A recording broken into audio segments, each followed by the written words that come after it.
Friends, நான் உங்கள் decode with ரசூல். அதாவது இன்னைக்கு நம்ம இந்த காணொலியில் என்ன பார்க்குறோம் அப்படின்னாக்கா, ஐக்கிய அரபு எமிரேட்ஸினுடைய துறைமுகங்கள் மீது கடுமையான தாக்குதலை நடத்தியிருக்காங்க. அதே மாதிரி 2 எண்ணெய் கப்பல்களை ஸ்ட்ரைட் ஆஃப் ஹார்மஸில் ஈரானினுடைய IRGC ஆனது மிக கடுமையாக தாக்கியிருக்கு. அதே மாதிரி அமெரிக்க அதிபருடைய ப்ராடக்ட் ஆஃப் ஃப்ரீடம் அப்படின்னு சொல்லிட்டு ஒரு முயற்சி மேற்கொண்டு இன்றைக்கி மிக மத்திய கிழக்கு பகுதிகள் அனைத்திலும் போர் சூழலை உருவாக்கியிருக்காங்க. மேலும் பல தகவல்களை இந்த காணொலியில் உள்ளடக்கி நம்ம விவரமாக பார்ப்போம். வாங்க, சேனலை லைக் பண்ணுங்கள், ஷேர் பண்ணுங்கள், கமெண்ட்ஸ் பண்ணுங்கள்.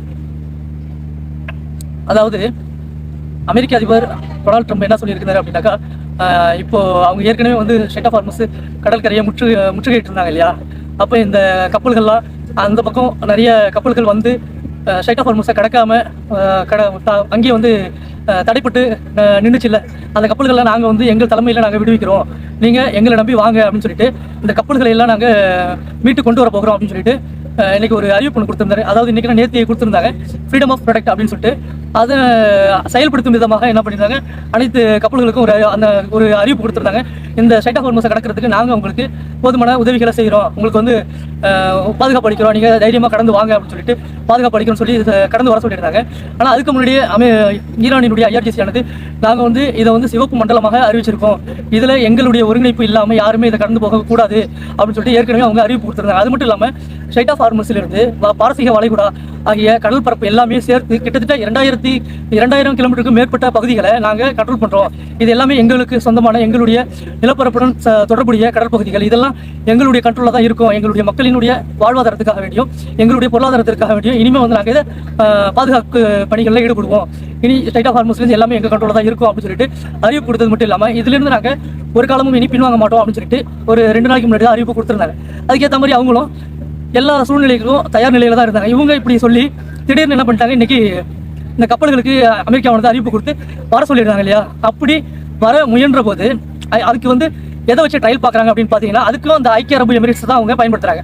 இவங்களையே முன்னோட்டமாக அனுப்புகிறாங்க. அதில் வந்து ஐக்கிய அரபு எமிரேட்ஸினுடைய அந்த கப்பலுக்கு தொடர்பு கொண்டு அவங்க எச்சரிக்கை சமிகைகளை கொடுக்குறாங்க. இது வந்து நீங்கள் வந்து சிவப்பு மண்டலமாக நாங்கள் அறிவிச்சிருக்கோம், இதில் நீங்கள் கடந்து போகக்கூடாது, நீங்கள் போகிறது வந்து எச்சரிக்கை மீறி செல்லக்கூடிய ஒரு இதாக இருக்குது, நாங்கள் தாக்குதல் தொடுப்போம் அப்படின்னு சொல்லிட்டு சொல்ல மீண்டும் அவங்க அந்த எச்சரிக்கையை சிறிதும் காதல் வாங்க திரும்ப அவங்க மீண்டும் அதை கடந்து செல்லும் போது தான் இதை தாக்குதல் பண்ணுறாங்க.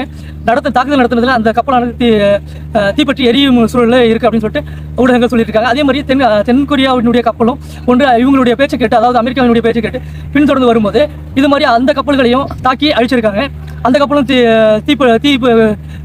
தீப்பட்டு அது எரிஞ்சு கொண்டிருக்கு அப்படின்னு சொல்லிட்டு ஊடகங்கள் வாயிலாக இன்னைக்கு செய்திகள் வந்து கொண்டிருக்கு. அது மட்டும் இல்லாமல் அடுத்தபடியாக இவங்களுக்கு பாதுகாப்பு கொடுக்குறேன் அப்படின்னு சொல்லிட்டு அமெரிக்காவினுடைய போர்க்கப்பலானது அந்த ஸ்ட்ரைட் ஆஃப் ஹார்மஸை கடக்க முயன்ற போது அந்த ஸ்ட்ரைட் ஆஃப் ஹார்மஸினுடைய அந்த வரைவுக்குட்பட்டு அந்த IRGC ராணுவ கட்டளை தளமானது மீண்டும் எச்சரிக்கை விடுக்கிறாங்க. அமெரிக்காவானது இது எங்களுடைய சிவப்பு மண்டலமாக இருக்கிறபடி நீங்கள் வருவது தடை செய்யப்பட்ட பகுதி, நீங்கள் உள்ள நுழையிறது போர் நிறுத்த மீறலை எதிர்கொள்ள நேரிடும், போர் நிறுத்தத்தை மதிக்காத ஒரு செயலாக கருதி நாங்கள் மீண்டும் உண்மையில் தாக்குதல் நடத்துவோம் அப்படின்னு சொல்லிட்டு சொல்கிறாங்க. சொல்ல மீண்டும் அவங்க என்ன பண்ணுறாங்க, அதை கொஞ்சம் கூட மதிக்கலை, நீங்கள் தாக்குதல் நடத்துங்க, நாங்களும் தாக்குதல் பண்ணுவோம் அப்படின்னு சொல்லிட்டு போகிறாங்க.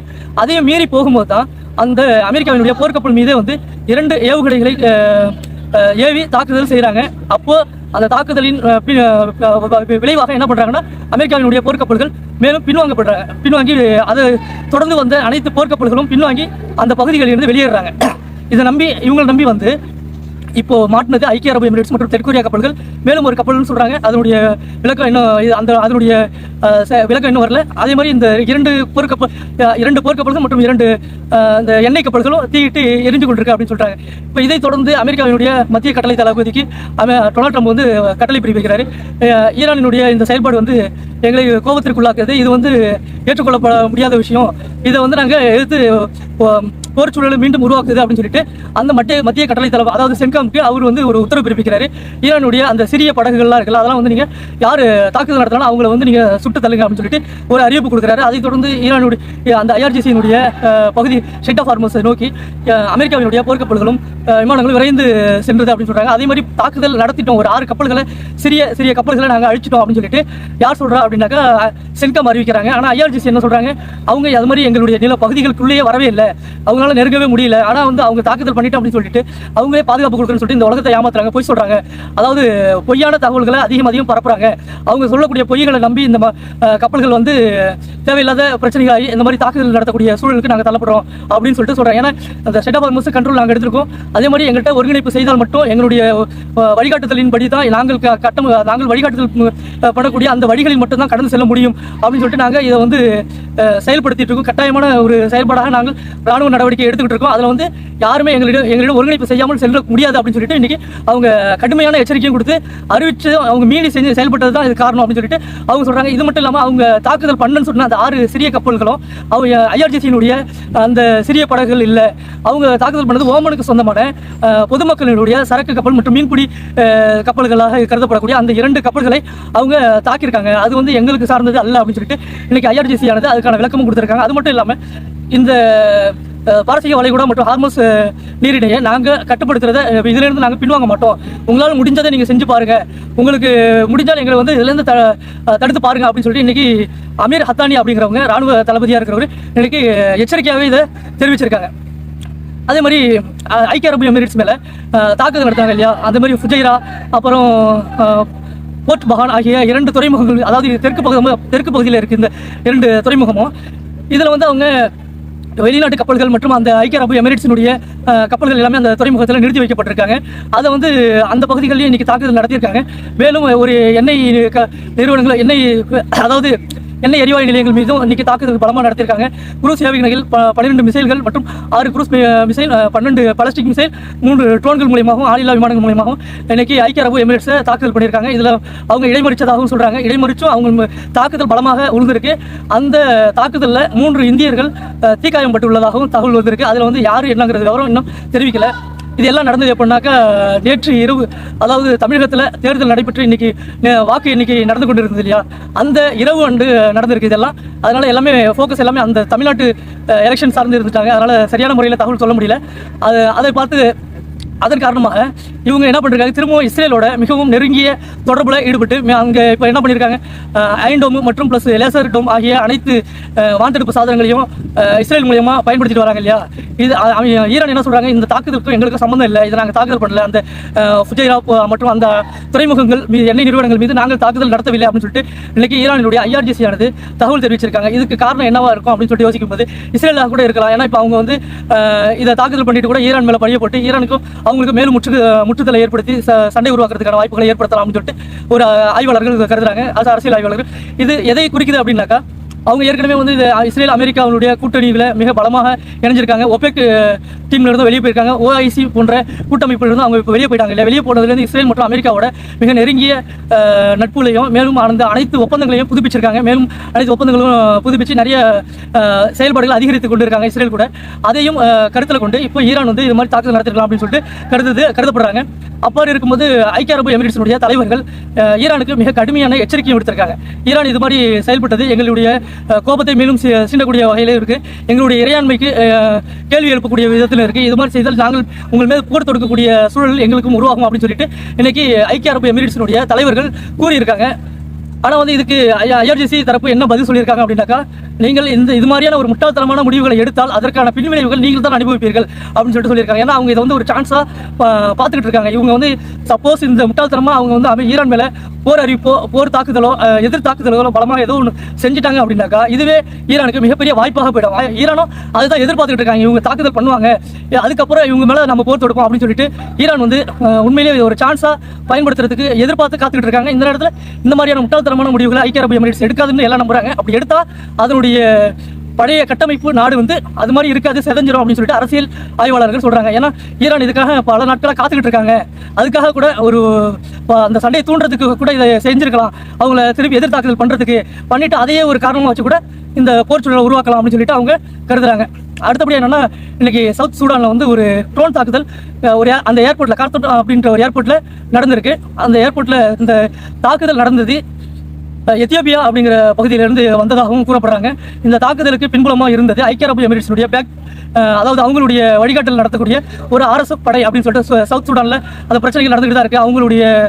அவங்களுடைய தொடர்பு உள்ள RSF படை தான் இதை நடத்தியிருக்காங்க அப்படின்னு சொல்லிட்டு இன்னைக்கு சூடானுடைய ராணுவ தளபதி இன்னைக்கு ஐக்கிய அரபு எமிரேட்ஸுக்கு கண்டனம் தெரிவிச்சிருக்காங்க. இதற்கு எகிப்து நாடும் கண்டனம் தெரிவிச்சிருக்காங்க. அடுத்தபடி என்னன்னா, இன்னைக்கு அதாவது அமெரிக்காவினுடைய மிக மோஸ்ட் பவர்ஃபுல் ரீஃபில் டேங்க் அப்படின்னு சொல்லக்கூடிய KC-46-11 அப்படிங்கிற 2 போர் விமானங்கள் மத்திய கிழக்கை நோக்கி வந்திருக்காங்க. அதாவது இந்த போர் சூழலை கருத்தில் கொண்டு அவங்க நிறைய போர் விமானங்கள், போர்க்கப்பல்கள் எல்லாமே கொண்டு வந்து மத்திய கிழக்கு பகுதிகளை குவிச்சுக்கிட்டு தான் இருக்காங்க. அது மாதிரி அனுப்பப்பட்ட ஒரு 2 ரீஃபில் விமானங்களில் ஒன்று வந்து அந்த ஸ்ட்ரைட் ஆஃப் ஹார்மஸை கடக்கும்போது தடுமாறி ஒரு விதமான ஹேக் செய்யப்பட்ட மாதிரி அந்த ரேடார் சிக்னல்லாம் இழந்ததாகவும், அது ஒன்று எப்படியோ வந்து இந்த அல் உதைதீன் ஏர்போர்ட்டில் இறக்கிட்டாங்க, கத்தார் ஏர்போர்ட்டில். அதே மாதிரி இன்னொன்று வந்து அந்த சிக்னல்லாம் கட் ஆனதுனால தன்னை அதிலே வட்டம் அடித்து சுற்றி கொண்டிருந்ததாகவும், மேலும் அது காணாமலே போயிடுச்சு அப்படின்னு சொல்லிட்டு இன்னைக்கு சென்காம்லேருந்து அறிவிப்பு கொடுத்துருக்காங்க. அதாவது விலை உயர்ந்த மற்றும் most powerful refill tank, powerful country, அதாவது அமெரிக்கான்னு சொல்லக்கூடிய வல்லரசு நாட்டினுடைய ஒரு விமானம் இன்னைக்கு மிஸ் ஆயிருக்கு அப்படின்னு சொல்றாங்க. இது மாதிரி நிறைய நடந்திருக்கு.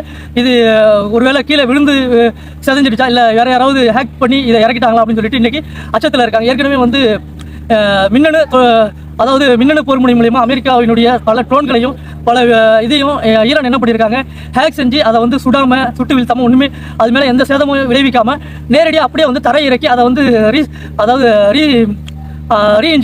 ரீசர்க்கிள் பண்ணி அதை வந்து ரிவர்ஸ் இன்ஜினியரிங் பண்ணி அதை வந்து தரமானதாக அவங்க கைப்பற்றுறாங்க. அந்த தொழில்நுட்பத்தை அவங்க எடுத்துடுறாங்க. அதே மாதிரி அதை விட தாண்டின ஒரு திறமையான பொருளை அவங்க தயாரிச்சுட்டு இருக்காங்க இல்லையா. அதனால இப்போ வந்து அமெரிக்காவானது இதுக்கும் அச்சம் தெரிவிச்சிருக்காங்க. இது மாதிரி அவங்க கையில் மாட்டிருக்குமோ அப்படின்னு சொல்லிட்டு.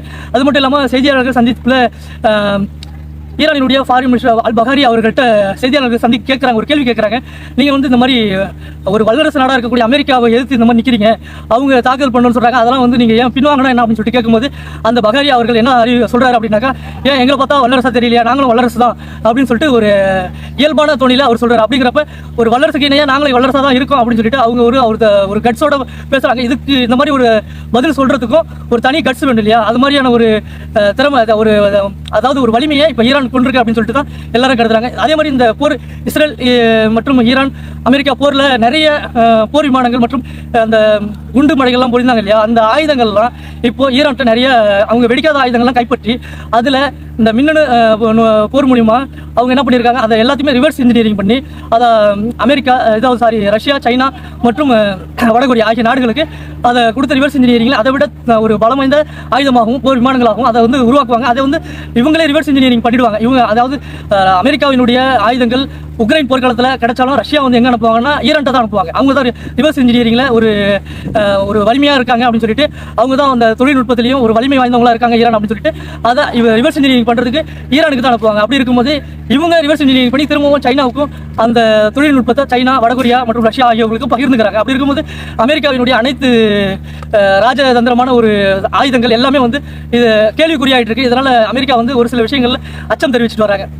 மேலும் இந்த செய்திகள் அனைத்தும் புரிஞ்சிருந்ததுன்னா லைக் பண்ணுங்க, ஷேர் பண்ணுங்க, கமெண்ட்ஸ் பண்ணுங்க. மேலும் அடுத்த காலையில் பார்ப்போம். வணக்கம்.